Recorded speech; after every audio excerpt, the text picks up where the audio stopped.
مبتلا تھے، وَعَلَى الْكَافِرِينَ عَذَابًا، اور کافروں پر آپ اللہ کا عذاب تھے آپ، کہ آپ کی ہیبت سے ان کے پتے پانی ہو جایا کرتے تھے، ایسی ذات تھی آپ کی۔ کیسی استقامت رسول اللہ کے طفیل آپ کو ملی؟ تو مولا علی کہتے ہیں وَلَا تَجْبُنُ نَفْسَكَ كُنْتَ كَالْجَبَلِ الَّذِي لَا تُحَرِّكُهُ الْمَوَاصِفُ۔ آدمی جب منصب پر پہنچ جائے تو پھر تعریف کرنے والوں کی تعریفیں بھی آدمی کے قدموں کو بہکا دیا کرتی ہیں۔ ارے جناب آپ تو ایسے ہیں، آپ تو ویسے ہیں، آپ تو فلاں ہیں، آپ تو فلاں ہیں۔ مولا علی رضی اللہ تعالیٰ عنہ کہتے ہیں اے ابو بکر صدیق، قربان آپ پر کہ تعریفوں کے پلوں نے بھی، تعریفوں کے ڈھیر نے بھی آپ کے قدموں میں کبھی ڈگمگاہٹ نہیں آنے دی، بلکہ آپ پہاڑ کی طرح سے مضبوط اور قائم رہے۔ وَلَا تُزِيلُهُ الْقَوَاصِفُ، اور بادلوں کی گرج، بجلیوں کی کڑک بھی وہ کبھی آپ کو اپنے مشن سے پیچھے نہ ہٹا سکی، بلکہ آندھی اور طوفان میں بھی آپ کے قدم راہ حق پر مضبوط قائم رہے۔ كنت كما قال رسول اللہ صلی اللہ علیہ وسلم۔ مولا علی بھی اب اخیر میں کہتے ہیں اے ابو بکر، میں کیا کہوں آپ کے بارے میں، اپنی بات اس بات پہ ختم کرتا ہوں جو آپ کے بارے میں رسول اللہ فرمایا کرتے تھے، اس پہ ختم کرتا ہوں۔ رسول اللہ کیا فرماتے تھے آپ کے بارے میں؟ ضعیفاً فی بدنک قویاً فی امر اللہ، بدن دیکھو تو کمزور نظر آئے گا اور حکم الہی کے معاملے میں بڑا مضبوط نظر آئے گا۔ تو یہ وہ بات ہے جو رسول اللہ فرمایا کرتے تھے، بدن کمزور ہے، حکم الہی کے معاملے میں بڑے مضبوط ہیں آپ۔ تو صدیق اکبر رضی اللہ تعالیٰ عنہ کے بارے میں اور حضور کیا فرماتے؟ مولا علی کہتے ہیں متواضعاً فی نفسک، آپ اپنے آپ میں بڑی تواضع کرنے والے تھے، عظیماً عند اللہ، لیکن اللہ کے یہاں بڑا بلند مرتبہ تھا آپ کا، جلیلاً فی الارض، زمین میں بڑے باعظمت تھے آپ، کبیراً عند المؤمنین، اور مومنین کے یہاں آپ کا بڑا اونچا مقام تھا۔ لم یکن لأحد عندک مطمع ولا لأحد عندک ہوات، اور کہتے ہیں اے ابو بکر صدیق، آپ حق کے معاملے میں ایسے تھے کہ نہ کسی کی کوئی لالچ آپ کو توڑ سکی اور نہ کسی کا خوف کبھی آپ پر غالب آیا، بلکہ آپ ہمیشہ لالچ اور خوف جیسی بیماریوں سے دور رہے اور ہمیشہ حق کے پرچم کو بلند کرتے رہے۔ تو یہ وہ صدیق اکبر رضی اللہ تعالی عنہ ہیں جنہوں نے دین اسلام کی وہ حفاظت فرمائی کہ اس حفاظت کے صلے میں آقائے کریم علیہ السلام نے ایک موقع پر ارشاد فرمایا، صحابہ سے ارشاد فرمایا کہ اے میرے صحابہ، تارکو صاحبی، تم میرے اس ساتھی کے بارے میں کبھی زبان پر کوئی غلط جملہ نہ لانا، ولا اوذی بعدی، اور میرے بعد اسے کبھی تکلیف نہ پہنچانا۔ تو صدیق اکبر وہ جن کے بارے میں حضور کہیں میرے بعد کبھی انہیں تکلیف نہ پہنچانا، یہ ارشاد کیا صرف صحابہ سے تھا؟ جی نہیں، یہ ارشاد قیامت تک کے مسلمانوں سے ہے، کہ قیامت تک کے مسلمانوں پر لازم ہے کہ وہ صدیق اکبر کو کبھی اذیت نہ پہنچائیں، کبھی تکلیف نہ پہنچائیں، اور جب اذیت و تکلیف نہیں پہنچانا ہے تو پھر کرنا کیا ہے؟ ان سے محبت کرنی ہے اور ان کا شکر ادا کرتے رہنا ہے۔ اسی کو آقائے کریم علیہ السلام نے اپنی دوسری حدیث میں فرمایا میری امت پر واجب ہے کہ وہ ابو بکر سے محبت بھی کرتے رہے اور ان کا شکر بھی ادا کرتی رہے۔ آخری بات، صدیق اکبر رضی اللہ تعالی عنہ ایسی عظیم ذات، لیکن حق کے معاملے میں کتنے بے باک تھے اور حق کی پیروی میں کیسے مخلص تھے۔ صدیق اکبر خلیفہ ہوئے، خلیفہ ہونے کے بعد آپ نے صحابہ کے مجمع سے خطاب کیا اور ایک تقریر فرمائی، مختصر تقریر لیکن ایسی جامع۔ اس کی دو ایک باتیں وہ صرف میں پیش کرنا چاہوں گا۔ صدیق اکبر فرماتے ہیں، اے لوگو، میں تمہارا حاکم بنا دیا گیا ہوں، وَلَسْتُ بِخَيْرِكُمْ، حالانکہ میں تم سے بہتر نہیں ہوں، تمہارا حاکم بنا دیا گیا۔ اب جسے حاکم بنا دیا جائے اس کے مزاج میں کیا ہوتا ہے بھائی؟ سب میرے کان کے نیچے رہنا چاہیے، کوئی میرے کان کے اوپر والا نہیں آنا چاہیے۔ امیر المومنین بنا دیے گئے، رسول اللہ کے نائب بنا دیے گئے، اور آپ جانتے ہیں رسول اللہ کے نائب کس طرح کے بنا دیے گئے؟ اس طرح کے رسول اللہ کے نائب بنا دیے گئے کہ اگر ابو بکر صدیق ایسے شخص سے جس کی ایک شادی ہو چکی ہے، اگر وہ اسے حکم دے دے کہ تم فلاں عورت سے بھی شادی کرو، اس کے لیے شادی کرنا واجب ہو جائے، کیا بات ہے؟ ایسے امیر المومنین بنا دیے گئے کہ اگر وہ حکم دے دیں کہ تم اپنی بیوی کو طلاق دے دو تو اس کے لیے طلاق دینا واجب ہو جائے۔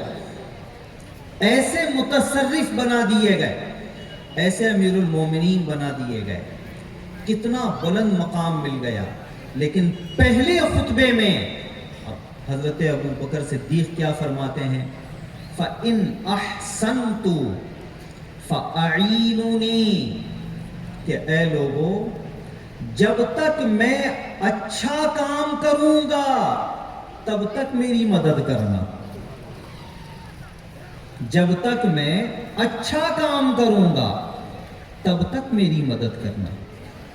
یہ مزاج ہے رسول اللہ کے نائب کا، رسول اللہ کے وارث کا، رسول اللہ کے جانشین کا، اس وارث کا جس کے بارے میں مولا علی کہیں کہ صدیق اکبر سے زیادہ حضور سے مشابہت رکھنے والا بھی کوئی نہیں ہوا ہے، وہ سب سے زیادہ حضور سے مشابہت رکھتے تھے۔ تو وہ فرمائیں جب تک میں اچھا کام کروں تب تک تم میری مدد کرنا، وَإِنْ أَسَأْتُ، اور اگر میرے قدم ڈگمگا جائیں، میرے قدم بہک جائیں، میں راہ حق سے منحرف ہو جاؤں تو کیا کرو گے؟ کیا اب بھی یہ سوچو گے امیر المومنین ہے ہم کیسے کہیں، خلیفۃ المسلمین ہے ہم کیسے کہیں، ہمیں تو ان کی سننا پڑے گا، ماننا پڑے گا؟ پہلے خطبے میں امیر المومنین فرماتے ہیں فَقَوِّمُونِي، اگر میں راہ حق سے ہٹ جاؤں مجھے پکڑ کے راہ حق پہ کھڑا کر دینا، تم اس پہ قائم کر دینا۔ تو مسلمانوں یہ مزاج دیا نبی کریم علیہ السلام کے اس پہلے خلیفہ نے کہ معصوم انبیاء کے علاوہ کوئی مرد نہیں ہے، خطا ہر ایک سے ہو سکتی ہے، اسے اپنا محاسبہ خود کرتے رہنا چاہیے، اور جہاں لغزش ہو تو پھر اس لغزش پر اسے رجوع بھی کرنا چاہیے، اور اللہ کی بارگاہ میں تائب بھی ہونا چاہیے۔ پھر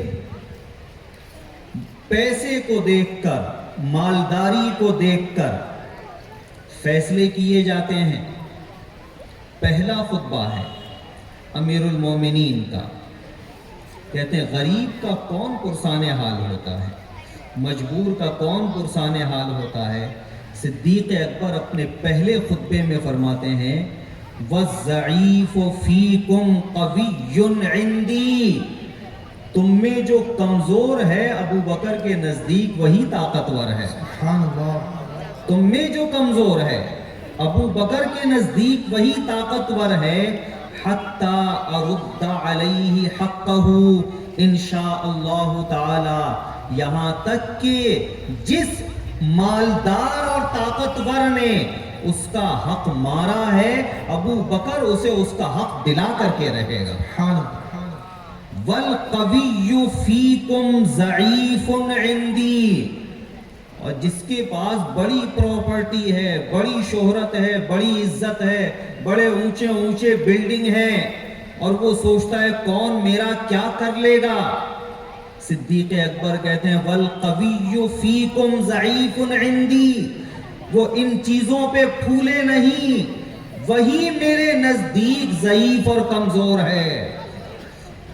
حتی آخذ منہ الحق. یہاں تک کہ جب حق کی بات آئے گی ابو بکر اس سے ضرور مواخذہ کرے گا اور ضرور اس کی گرفت کرے گا. یہ پہلا خطبہ ہے. اسی میں ایک اور چیز جو ہمارے لیے آج انتہائی اہم ہے, مفہوم اس کا بھی واضح کرنے کی کوشش کروں گا.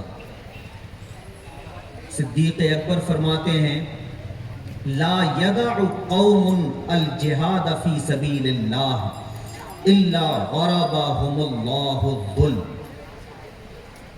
قوم جب اللہ کی راہ میں جہاد کرنا چھوڑ دے گی تو اللہ اس پر مصیبت کو اور تاریکی کو مسلط فرما دے گا, ذلت کو مسلط فرما دے گا جب وہ جہاد کرنا چھوڑ دے گی. اب جہاد کیا ہے؟ کیا آپ یہ سمجھتے ہو کہ صرف تیر و تلوار سے ہی جہاد ہوتا ہے؟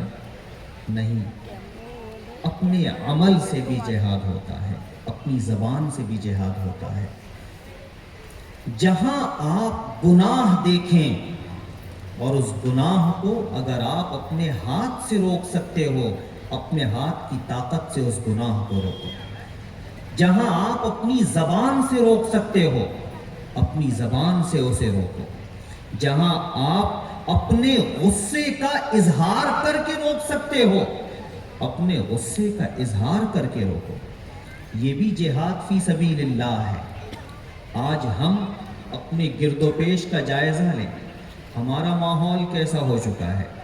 کئی سارے گناہ ہمارے گھر میں دائیں بائیں میں ہوتے ہیں, ہم چھوڑ دیتے ہیں, ان پر کچھ نہیں کہتے.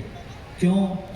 اس لیے کہ کرنے والا بیٹا ہے, کرنے والا بھائی ہے, کرنے والی بیوی ہے, کرنے والی بہن ہے, کرنے والا دوست ہے. بھائی کو کیسے ٹوکوں, بیوی کو کیسے بولوں, بہن کو کیسے بولوں. مسلمانوں, یہ جو ہم نے راہ الہی میں جہاد یعنی باطل کو مٹانے کی کوشش جو ختم کی ہے, صدیق اکبر نے پہلے خطبے میں فرمایا تھا اس جہاد فی سبیل اللہ کو چھوڑو گے تو غربہم اللہ الذل, اللہ تم پر ذلت و خواری کو مسلط فرما دے گا. یہ اسی کا نتیجہ ہے. وَلَا تَشِيعُ الْفَاحِشَةُ فِي قَوْمٍ إِلَّا عَمَّمَهُمُ اللَّهُ بِالْبَلَاءِ. اور صدیق اکبر کہتے ہیں جب کسی قوم میں برائی عام ہو جائے, برائی پھیل جائے. آج مسلمان اپنی قوم کا جائزہ لے. ہر شخص اگر اپنے 24 گھنٹے کا جائزہ لے اور جائزہ لے کر دیکھے کیا اسے ایک مہینے میں اپنا ایک دن ایسا ملے گا کہ اس ایک دن میں اس نے کوئی گناہ نہ کیا ہو. کتنا افسوس کا مقام ہے یہ کہ ہم اپنی گناہوں کی چادر میں اپنے آپ کو لپیٹ دیا ہے. صبح و شام گناہ میں گزرتے ہیں اور افسوس تو اس بات کا ہوتا ہے کہ گناہ کے بعد احساس گناہ بھی نہیں ہوتا. گناہ ہو لیکن احساس باقی رہے تو بھی انسان سدھر سکتا ہے. لیکن جہاں احساس گناہ بھی ختم ہو جائے بلکہ اس گناہ کو وہ بہانہ اور تفریح کا ایک ذریعہ سمجھ لیتا ہے، تو جس قوم کا ایسا حال ہو جائے تو کیا مصیبتیں اس کی طرف متوجہ نہیں ہوں گی؟ صدیق اکبر نے پہلے خطبے میں ارشاد فرمایا تھا، جب برائی قوم میں عام ہو جائے گی عممہم اللہ بالبلا، تو اللہ ان پر بلاؤں کو عام کر دے گا، اللہ ان پر مصیبتوں کو عام کر دے گا. مسلمانوں، آج ہم جس مصیبت میں گھرے ہوئے ہیں، جس پستی کا شکار ہیں، یہ پستی کیا ہے؟ یہ وہی گناہوں کی نحوست ہے. صدیق اکبر ہمیں اس وقت تنبیہ فرما رہے ہیں کہ ہمیں اپنے آپ کو اس مصیبت سے بچانا ہے تو گناہوں سے نفرت پیدا کرنی ہوگی اور نیکیوں کی محبت کرنی ہوگی. انسان گناہ کی طرف جاتا کیوں ہے؟ اس لیے کہ وہ اسے ہلکا سمجھنے لگتا ہے. آج مسلمان ہزار طرح کے جرم میں مبتلا ہے، لیکن اگر اسے یہ کہا جائے کہ یہ خنزیر کا گوشت ہے تم اسے کھاؤ، تو کیا کوئی مسلمان کھائے گا؟ نہیں کھائے گا. شرابی ہوگا لیکن خنزیر کا گوشت نہیں کھائے گا. وہ ڈاکہ زنی کرنے والا ہوگا، خنزیر کا گوشت نہیں کھائے گا. وہ چوری کرنے والا ہوگا، بے نمازی ہوگا، خنزیر کا گوشت نہیں کھائے گا. کیوں؟ اس لیے کہ اس کی نفرت اس کے دل میں موجود ہے. تو آدمی بچتا اس سے ہے جس کی نفرت دل میں موجود ہوا کرتی ہے. آج مغربی تہذیب نے، مغربی کلچر نے، ٹی وی کے سیریلوں نے کیا کر دیا؟ گناہوں کی نفرت جو ہمارے دلوں میں تھی اس نفرت کا خاتمہ کر دیا ہے اس نے، اور آدمی اسے تفریح کا سامان سمجھنے لگا ہے. تو نفرت نکل گئی، اس لیے گناہ کے بعد احساس گناہ باقی نہیں ہے.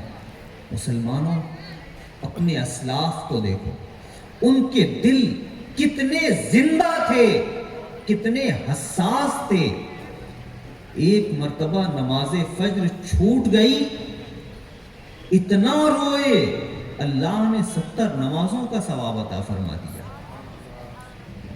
یہ احساس جو ہمارے بزرگوں میں تھا آج ہمارے لیے ضروری ہے. ہم اپنے مردہ دلوں کو زندہ کریں اور گناہوں کی نفرت کا احساس پیدا کریں. اب یہ احساس پیدا کیسے ہوگا؟ صدیق اکبر فرماتے ہیں، اطیعونی ما اطعت اللہ ورسولہ، میں جب تک اللہ و رسول کی اطاعت کرتا رہوں تب تک تم میری اطاعت کرتے رہنا. تو نتیجہ کیا نکلا؟ گناہوں سے نفرت پیدا کیسے ہوگی؟ جب بندے کے دل میں اللہ و رسول کی اطاعت کا جذبہ پیدا ہوگا. زندگی مختصر سی ہے اور ختم ہونے والی ہے، ہمیشہ نہیں رہے گی. مرنے کے بعد انسان تو قبر کی آغوش میں چلا جائے گا. گناہ کی لذت سے آج اپنے آپ کو تھوڑی دیر کے لیے خوش کرتے ہو. قبر میں جانے کے بعد جب عذاب میں مبتلا کر دیے جاؤ گے، اس وقت پھر تمہیں اس گناہ کی سختی اور نفرت کا اور شدت کا احساس ہوگا. تو مسلمانوں، آج اپنے قدموں کو محفوظ رکھو. ہمارے آقا کریم علیہ السلام نے اپنے صحابہ کی تربیت کیسی فرمائی تھی کہ وہ غیر محرم کی طرف نگاہ اٹھا کر بھی نہیں دیکھتے تھے. گناہ کے خیال سے بھی ان کی روحیں کانپ جایا کرتی تھی. اور یہاں گناہ کرنے کے بعد بھی احساس گناہ نہیں پیدا ہوتا. اپنے دلوں کو زندہ کرو رسول اللہ کی اطاعت کو اپنے اندر پیدا کر کے. اور صدیق اکبر کہتے ہیں میں امیر المومنین ہوں, تمہارا امیر ہوں, تمہیں میری اطاعت کرنی ہے, مگر اطاعت وہیں کرنا جہاں میں اللہ و رسول کے احکام پر چلتا رہوں گا. فَإِذَا عَصَيْتُ اللَّهَ وَرَسُولَهُ فَلَا طَاعَةَ لِي عَلَيْكُمْ, اور جب میں اللہ نہ کرے اللہ و رسول کی نافرمانی کر بیٹھوں, فَلَا طَاعَةَ لِي عَلَيْكُمْ, اس میں تم میری ہرگز اطاعت نہ کرنا, اس میں تم میری ہرگز پیروی نہ کرنا. مسلمانوں, آج ہمارے معاشرے میں بہت سارے گناہ ہوتے کیوں ہیں؟ صرف اپنے اقربا کی اطاعت اور ان کی خوشی میں ہوا کرتے ہیں. صدیق اکبر تو ہمیں درس دے رہے ہیں, امیر المومنین ہو کر اگر میں اللہ و رسول کے احکام کے خلاف جاؤں تو میری اطاعت نہ کرنا. تو پھر کیا حیثیت ہے بھائی کی, کیا حیثیت ہے بیوی کی, کیا حیثیت ہے دوست کی, کیا حیثیت ہے آج کے انسان کی, جب امیر المومنین ہمیں یہ تنبیہ فرما دے رہے ہیں. مسلمانوں, صدیق اکبر رضی اللہ تبارک و تعالی عنہ کی ذات ہمارے لیے نمونہ عمل ہے اور ہدایت کا مینار ہے. ان کی ذات کو پڑھنا, انہیں دل دماغ میں بیٹھانا, یہ ہمارے لیے انتہائی اہم ہے.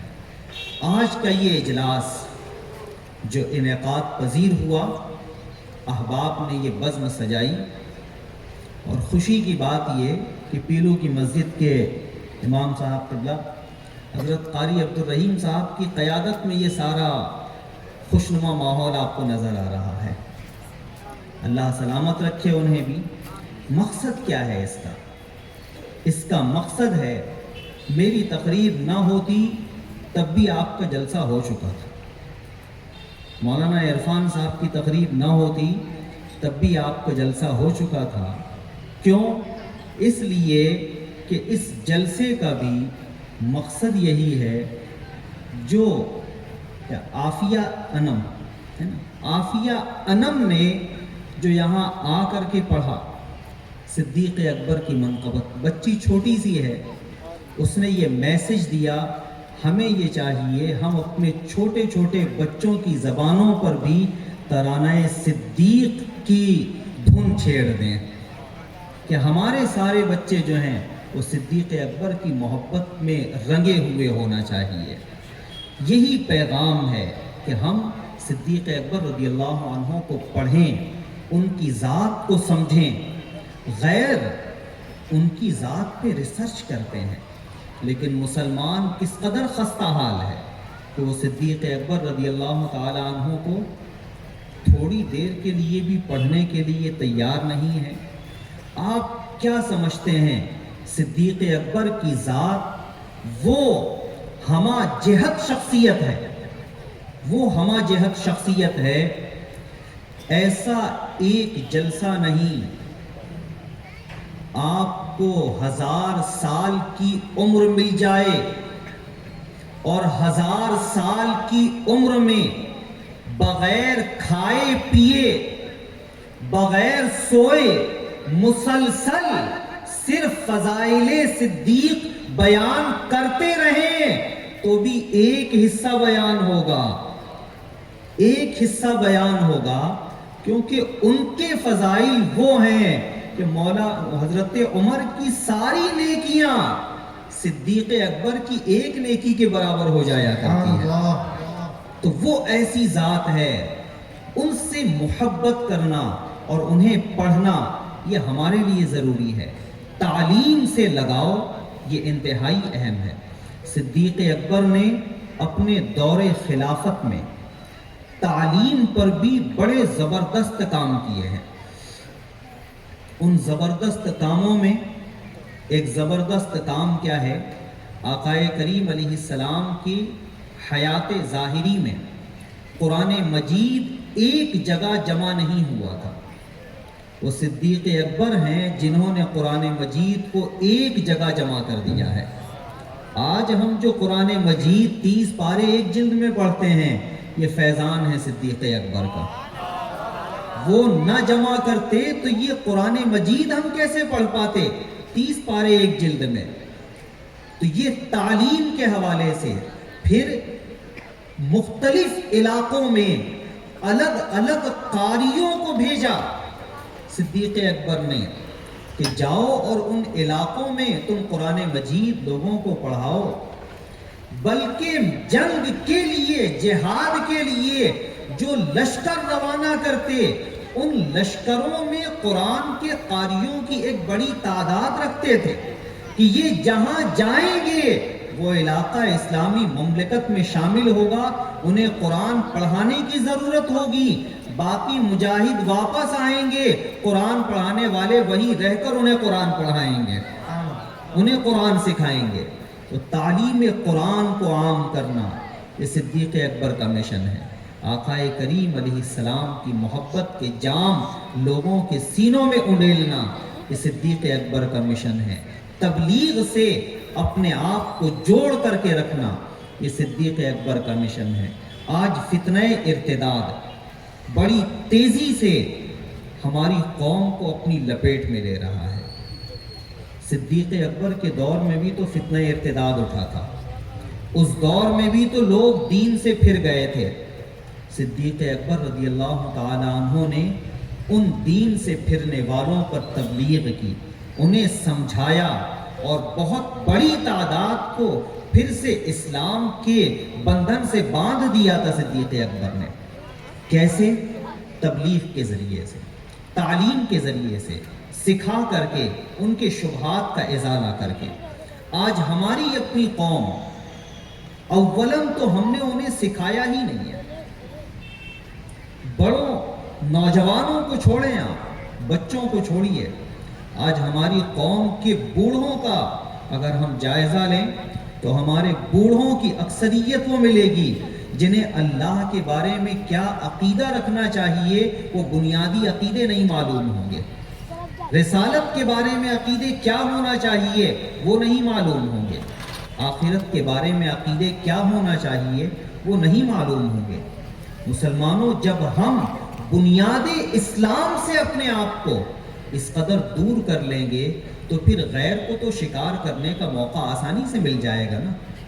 اس لیے ہمیں یہ چاہیے ہم اپنے اندر ایک تعلیمی ماحول پیدا کریں، اپنے ہر بچے کو، چاہے وہ بچہ ہو یا جوان ہو چکا ہو، ہر ایک کو آپ اسلامی عقیدے سکھائیں، اسلامی تعلیمات سکھائیں۔ صدیق اکبر ہی ہیں جب ان کے والد بوڑھے ہونے کے باوجود مسلمان ہوئے، صدیق اکبر نے انہیں بھی رسول اللہ کی خدمت میں بیٹھا دیا، آپ بھی بیٹھیے اور اسلام کے عقیدے سیکھیے۔ تو وہاں بوڑھوں کو لا کر بھی بیٹھایا کرتے تھے، جوانوں کو لا کر بھی بیٹھایا کرتے تھے۔ اس لیے اپنے اندر ایک شعور پیدا کیجیے اور ایک ماحول بنائیے۔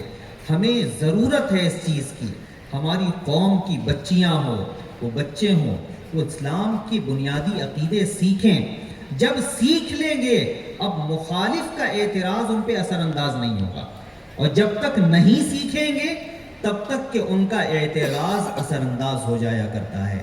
میری یہی گزارش ہے، صدیق اکبر رضی اللہ عنہ سے محبت کا فیضان یہی ہے کہ ہم اسلامی تعلیمات سے خود کو آراستہ کریں۔